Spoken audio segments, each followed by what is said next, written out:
કલ્પના કરો, એક એવો બોરવેલ જે છેલ્લા 22 વર્ષથી સંપૂર્ણ બંધ હતો અને આજે એ જ બોર ફરી પાણી આપી રહ્યો છે. બનાસકાંઠા. એક સમય એવો હતો જ્યારે અહીં પાણી માટે સૌથી મોટી લડાઈ ચાલી રહી હતી. કેટલાક વર્ષોમાં ભૂગર્ભ જળનું સ્તર સતત નીચે જતું રહ્યું અને ધીમે ધીમે ઘણા બોરવેલ સંપૂર્ણ બંધ થઈ ગયા. ખેડૂતોને લાગ્યું કે હવે આ બોર ફરી ક્યારેય જીવંત નહીં થાય. પણ પછી સ્થાનિક ખેડૂતો દ્વારા જળ અભિયાનને જન અભિયાન બનાવવામાં આવ્યું. ચોમાસાના વરસાદી પાણીને સંગ્રહ કરીને ફરી જમીનની અંદર ઉતારવાના પ્રયાસો શરૂ થયા. અને પછી જે બન્યું એ આશાથી પણ વધારે હતું. એક ખેડૂતના છેલ્લા 22 વર્ષથી બંધ પડેલા બોરમાં પાણીનો અવાજ સંભળાતો હતો. મારું નામ બાબુભાઈ રામજીભાઈ દેસાઈ, મુકામ બાઈવાડા સીપો વસાહત. મેં મારો જૂનો 22 વર્ષ પડેલો જે બોર હતો એ મેં ગઈકાલે કેમેરા મૂકીને ચેક કરાવ્યું તો મને ખબર પડી કે ઉપરની નદીઓ જીવંત થઈ છે અને 350 ફૂટ સુધીનો બોર ભરેલો નીકળ્યો. તો પછી મેં ગઈકાલે 7.5 હોર્સ પાવરની 3 ફેઝ મોટર V4 મોટર ઉતારી અને દોડની કોલમો લાવીને ચેક કર્યું તો આજે મારે ત્યાં 22 થી 25 ફુવારા ચાલુ છે. અને હું તો એટલું જ માનું છું કે ખરેખર એક ડીસાના ધારાસભ્ય પ્રવીણભાઈ માળીનું સપનું હતું કે એક આ ઝુંબેશ ચકી આજે એક જીવતો જાગતો દાખલો છે કે જે નવો રિચાર્જ કરવાથી ઉપરના તળ ઊંચા આવશે.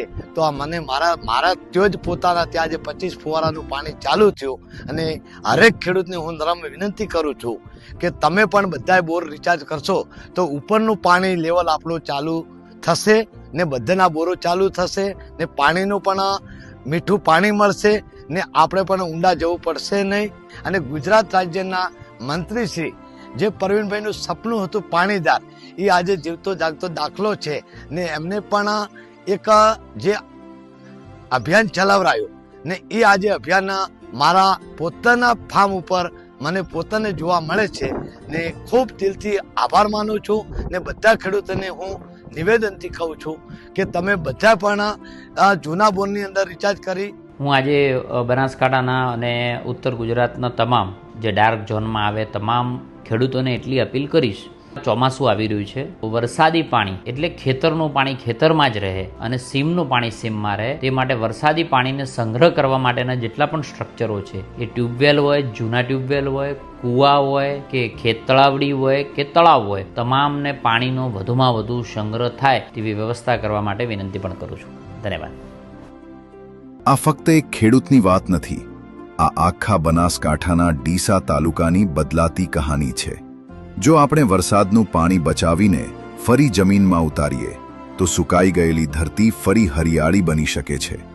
આ પરિવર્તનની યાત્રામાં પ્રેરણા, માર્ગદર્શન અને સહયોગ માટે માનનીય પ્રધાનમંત્રી શ્રી નરેન્દ્ર મોદી સાહેબ, માનનીય મુખ્યમંત્રી શ્રી ભૂપેન્દ્રભાઈ પટેલ સાહેબ, કેન્દ્રીય જળ સંસાધન મંત્રી શ્રી CR પાટીલ સાહેબનો હૃદયપૂર્વક આભાર માનીએ છીએ.